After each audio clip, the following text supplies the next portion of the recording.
Hog fattening is a popular income venture in the Philippines dahil mataas ang demand for pork, kaya madaling ibenta ang mga patabaing baboy.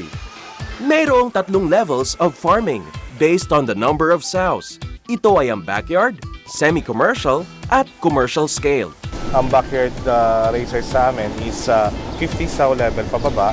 Tapos ang 50 sow level hanggang 300 sow level is tinatawag natin semi-commercial farm.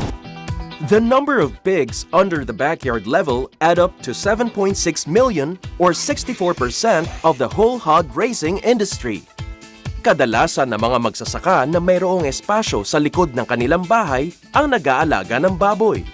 Wala kaming hanap buhay kung hindi magbukid. Kasi yung kinikita namin sa baboy,